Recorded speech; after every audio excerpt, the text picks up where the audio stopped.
Olá, meus amigos, tudo bem com vocês?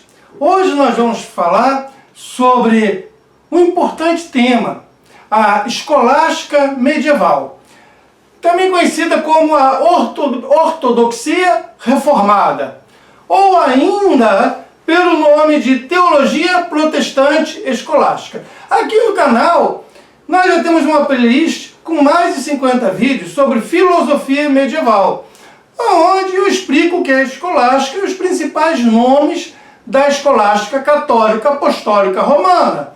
Hoje nós vamos falar da escolástica protestante, que é uma sequência direta da escolástica ali desenvolvida por esses autores católicos. O termo escolástica faz referência a um específico grupo de teólogos e vem a surgir no século XVI, logo após a Reforma, Lutero. E aqui vou lhes convidar para ver a nossa playlist sobre Reforma Protestante, onde eu explico todo o movimento da Reforma, Lutero, Calvino e outros, que é importante para entender este contexto do qual nós agora estamos falando. Além de surgir no século XVI, ela vai ter um grande desenvolvimento no século seguinte, o século XVII. Nós devemos compreender que tanto o Lutero como também o Calvino, na cidade de Genebra, eram homens de seu tempo histórico, de sua época histórica. Eles tiveram uma formação dentro dos pressupostos da época, seja a escolástica, o pensamento de Tomás de Aquino, de Agostinho, que nos vai remeter, por sua vez, a Aristóteles de Platão. Então, mesmo em Lutero e mesmo em Calvino, nós já temos a presença de uma abordagem escolástica, sim, que será melhor desenvolvida por seus sucessores. Agora, não somente algo restrito ali ao século XVI, XVII, não. Esta escolástica protestante há de ressurgir com alguns teólogos, alguns pensadores, já no século XIX e XX, ali na virada do XIX para o XX. E já, ao final deste vídeo, eu vou dar uma sequência de nomes para vocês estudarem, se tiverem interesse, tanto referente ao século XVI e XVII, tanto ao século XIX e XX, dos principais teólogos que se dedicaram a este tema de estudo. O termo escolástico está, portanto, vinculado ao movimento presente na Idade Média. Daí a nossa playlist Filosofia Medieval, que eu recomendo que vocês vejam. As origens da escolástica protestante, vão se encontrar, portanto, não somente na Idade Média, mas na Igreja Católica Apostólica Romana. E aí cabe citar, e tem uns vídeos aqui no canal sobre todos esses que irei citar agora, o Anselmo, Boaventura, o Alberto Magno, o Tomás de Aquino, o Guilherme de Ockham, o Duns Scotus, dentre vários outros, nesta playlist que eu indiquei, Filosofia Medieval. Agora, tudo isso nos remete a dois grandes pensadores da Antiguidade. O Platão, que vai dar sequência depois com o neoplatonismo e com o Agostinho, e o Aristóteles. E temos aqui, veja bem, uma transição que vai ocorrer ali na Idade Média entre a patrística e a escolástica. A patrística está mais vinculada aos textos de Platão e ao neoplatonismo. A escolástica mais aos textos de Aristóteles, mas possui também um pouco de Platão. E você vai encontrar toda essa explicação histórica nessa playlist que eu lhes indiquei. Há duas principais ordens medievais, a franciscana e a dominicana, ordens católicas. A franciscana tem uma tendência a se aproximar mais do filósofo Platão e, consequentemente, do neoplatonismo e de Agostinho. Agostinho de Hippo ou Agostinho de Hipona. Tá? Já a ordem dominicana há de se aproximar mais do pensamento de Aristóteles. Nós temos, portanto, um movimento que vem a surgir a partir de um gradativo afastamento das doutrinas presentes em Platão, no platonismo, no neoplatonismo e em Agostinho. A par, consequentemente, com uma aproximação do pensamento do filósofo Aristóteles. Tá? Agora, vamos pensar na abordagem metodológica presente na escolástica, porque, veja, para você entender a escolástica protestante, você tem de entender a escolástica católica, porque a escolástica é uma só.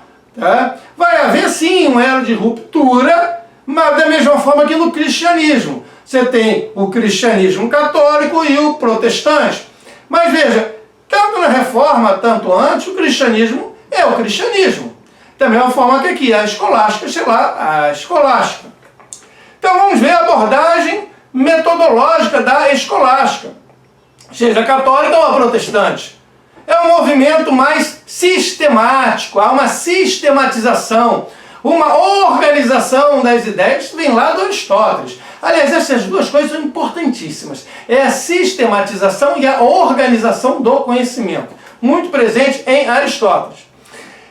A escolástica ela é desenvolvida desde o seu início lá na Idade Média em um ambiente escolar, onde eu tenho prédios próprios para o ensino, onde eu tenho professores, onde eu tenho alunos e onde eu tenho livros. Então todo o ambiente escolar, tá? Os seminários, as universidades da época. Presente então nessas escolas, nessas universidades. Eu tenho uma maior atenção aos textos clássicos e uma redescoberta das obras e dos autores da antiguidade. Isso lá com o começo da escolástica, ainda junto aos católicos.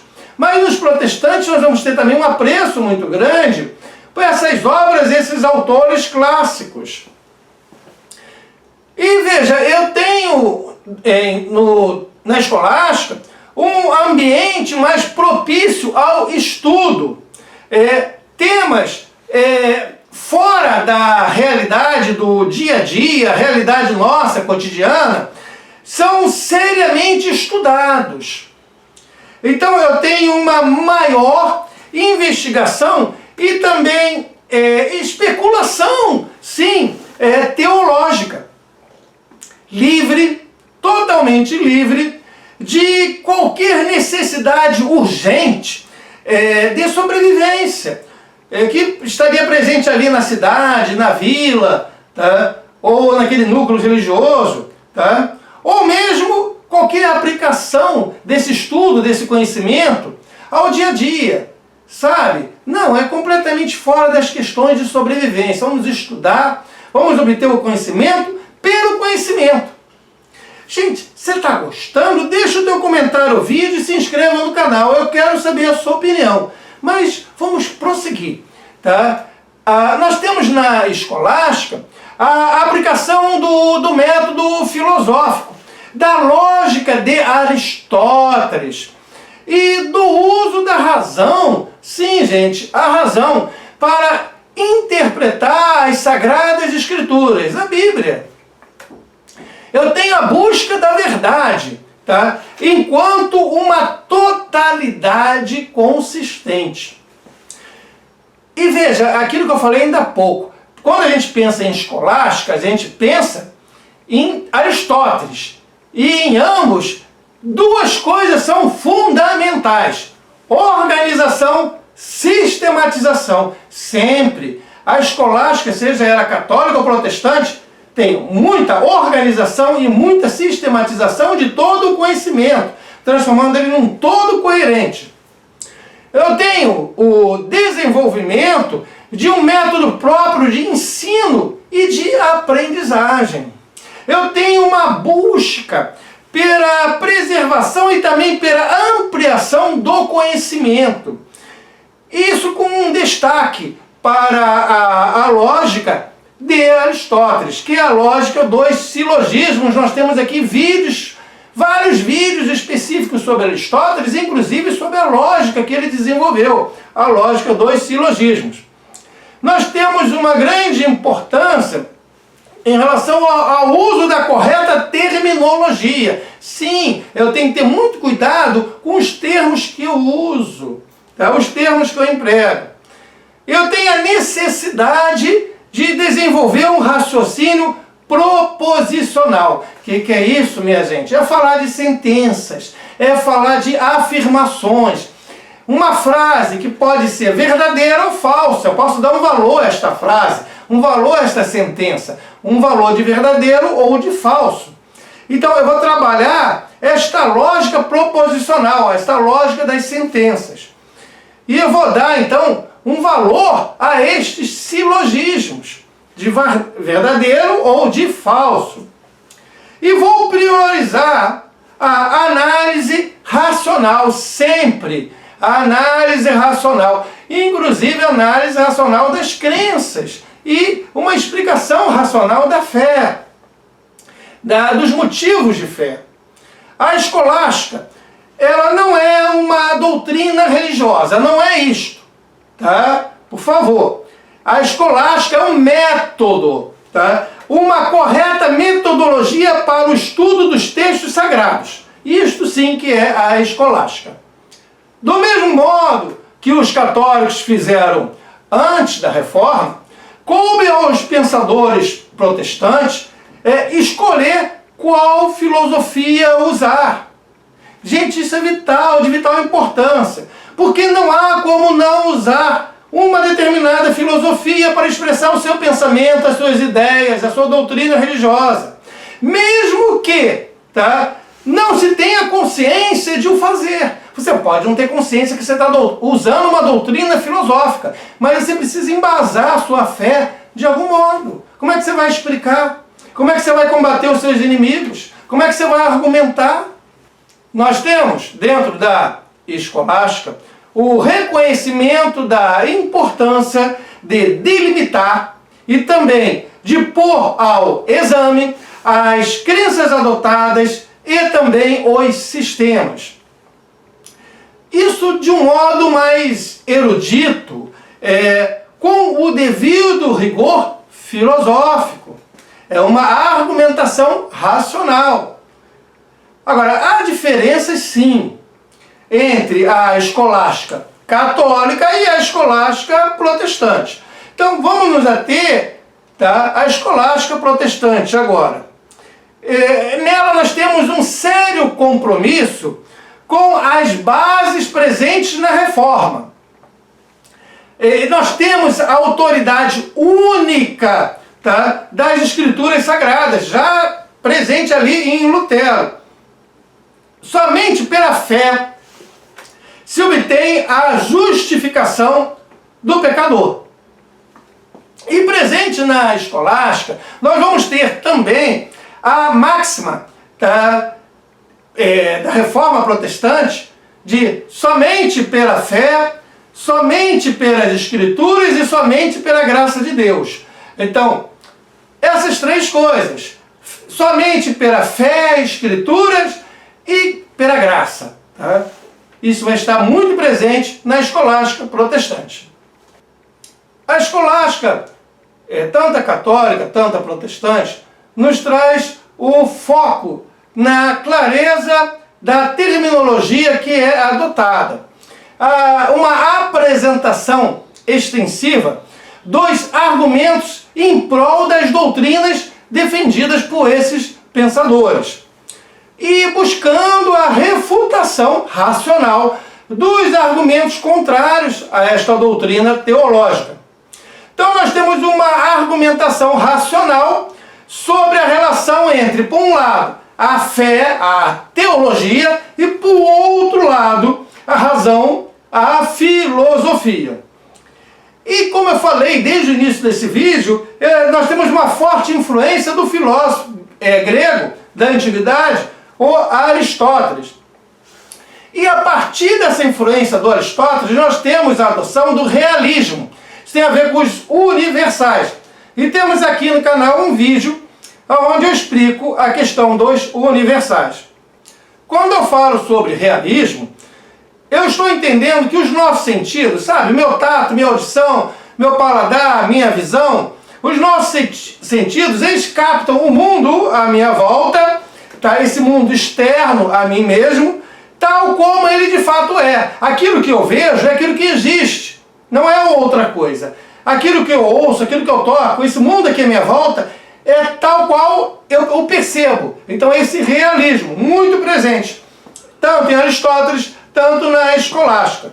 E o que nos traz o afastamento do nominalismo. Mais uma vez insisto, veja um vídeo sobre os universais aqui no canal. Porque realismo, conceptualismo e nominalismo tem a ver com os universais. Veja, quando eu falo em realismo, nesse sentido eu estou dizendo que os universais são reais, que eles se apresentam. Veja, em Platão, as ideias universais, por exemplo, humanidade, homem, mulher, são universais, eles abarcam vários indivíduos, tá? Existem concretamente um mundo das ideias. Em Aristóteles, a ideia de humanidade, a ideia de homem, de mulher, ela vem de um somatório de indivíduos que o observam. Então ela emana, era imanente dos indivíduos. É desta individualidade que se emana o conceito universal de homem, de mulher, de humanidade. Tanto em Platão, tanto em Aristóteles, nós temos um realismo. Tá? Um mais moderado que o outro, mas está ali presente. No conceitualismo, eu tenho um conceito, ou seja, universal homem, universal mulher, universal humanidade, existe sim, concretamente aonde? Na minha mente, no meu pensamento. Aí faz referência a algo da realidade. E o nominalismo, que vai se afastar muito do realismo de Aristóteles e da escolástica protestante, diz que é tudo vozes, é tudo nomes, só existem nomes. Humanidade é um nome que não faz referência a coisa alguma de concreto. Homem é um nome só, é uma palavra, é uma voz, um som, que não faz referência a coisa alguma de individual, de concreto. Só existem, para os nominalistas, o individual. Só existe o João, o Pedro e o Manuel, a Cristina, a Débora. Entendeu, gente? Só existe o indivíduo, tá? E não o universal homem ou o universal mulher. Tá? Então, para os nominalistas, o nome é uma coisa totalmente abstrata que não tem uma correspondência na realidade. E só existiriam, então, os indivíduos. O Aristóteles é um realista, tá? E a escolástica, tanto católica, tanto protestante, também será realista. Ou seja, o mundo à minha volta, tá? É tal como eu o percebo. E os universais, no caso de Aristóteles da escolástica, eles têm uma realidade, sim, que vem a partir dos individuais. É uma realidade que é emanada desses indivíduos. Tá? Ou seja, a partir de observar várias mulheres, eu tenho o universal mulher. A partir de eu observar vários singulares homens, eu tenho o universal homem. Então eu tenho aqui presente na escolástica protestante o realismo que já vem lá do Aristóteles e um afastamento total do nominalismo. Eu tenho também o emprego de formas escolásticas já presentes ali com os católicos na exposição de ideias e argumentos. Eu tenho o uso de silogismos formais. O silogismo é uma linguagem presente na lógica de Aristóteles. O mais tradicional exemplo é aquele, ó, todos os homens são mortais, é uma sentença, uma frase. Quando eu afirmo todos os homens são mortais, essa frase pode ser verdadeira ou falsa, mas é uma frase, está aqui. Tá? Aí eu digo, Sócrates é homem, é outra frase. Olha, eu disse primeiro que todos os homens são mortais, agora eu estou afirmando que Sócrates é um homem. A conclusão é o quê? Sócrates é mortal. Isso é um silogismo. Beleza, gente? Tem um vídeo que eu explico isso em Aristóteles. Veja na playlist Sócrates, Platão e Aristóteles.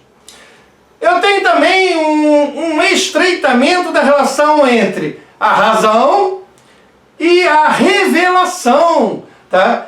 Em todo o processo teológico.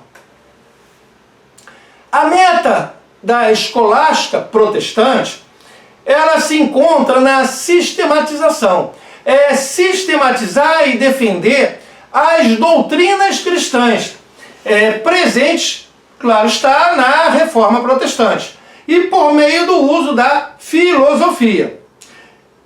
Vai ter, como eu venho falando até aqui, uma vinculação muito forte com o filósofo Aristóteles e o emprego das categorias presentes na escolástica medieval, tá? E também a lógica dos silogismos. Ora, essa escolástica protestante, ela buscava, portanto, a sistematização, a organização e a clareza. Clareza onde? Na exposição, na argumentação e também na análise dos temas por ela tratados. Ela buscava, tá, por meio dessa sistematização, organização e clareza, proporcionar, tá, uma união entre a razão, tá, expressa pela filosofia, com a fé expressa pela teologia.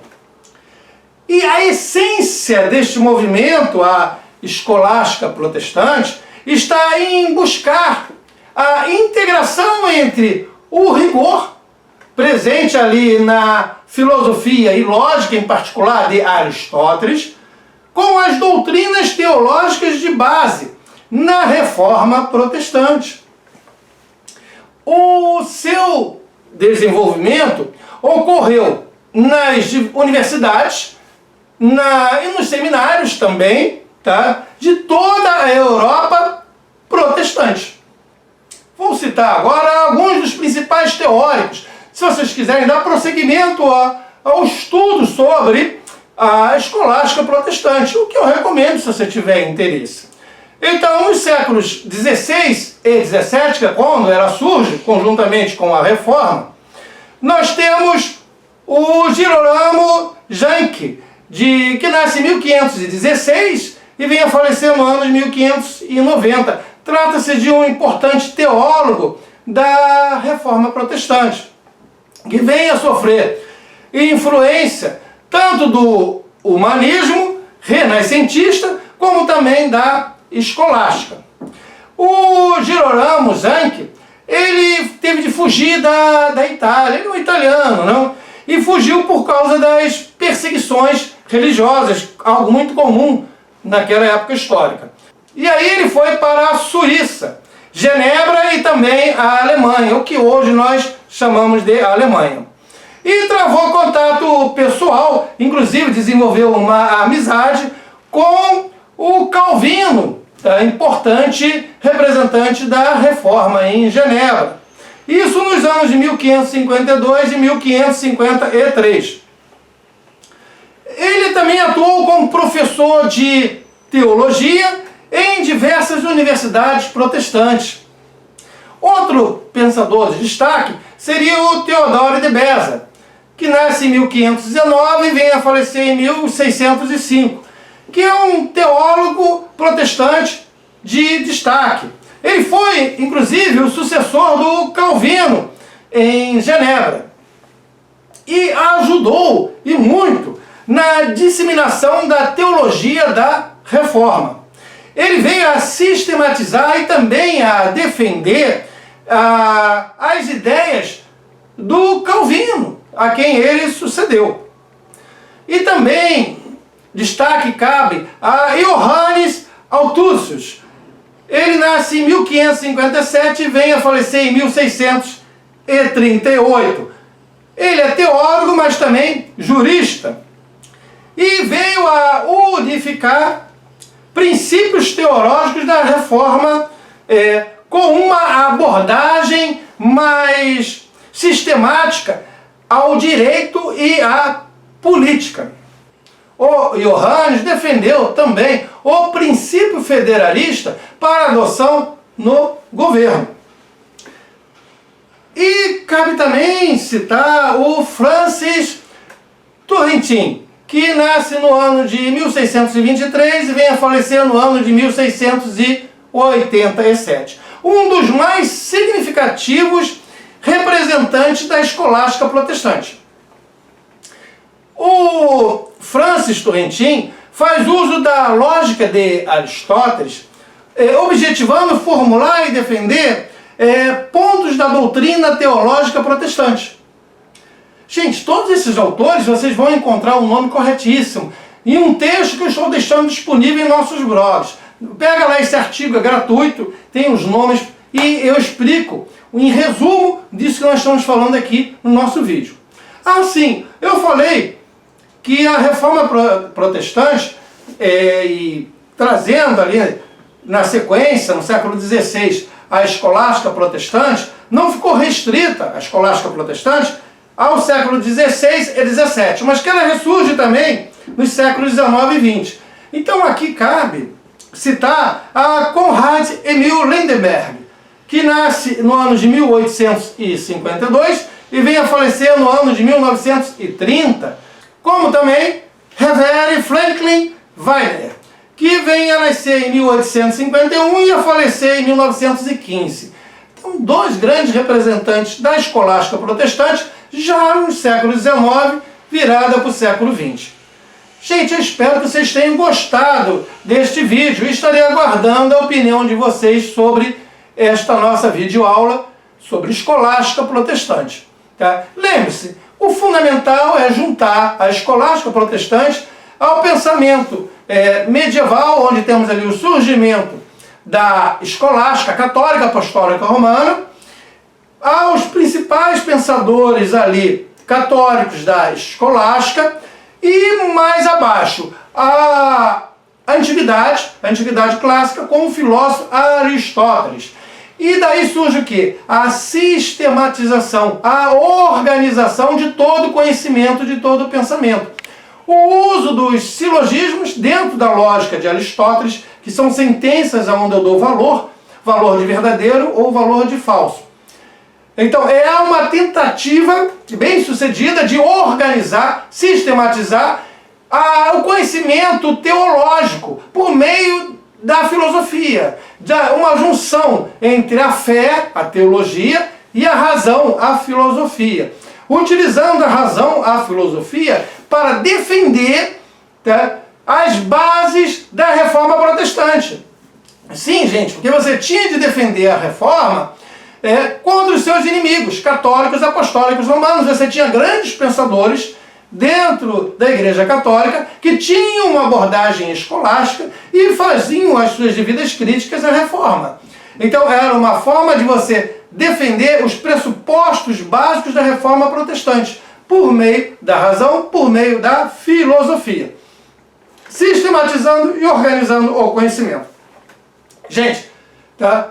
Muito obrigado mesmo pela presença até aqui. Valeu, até mais!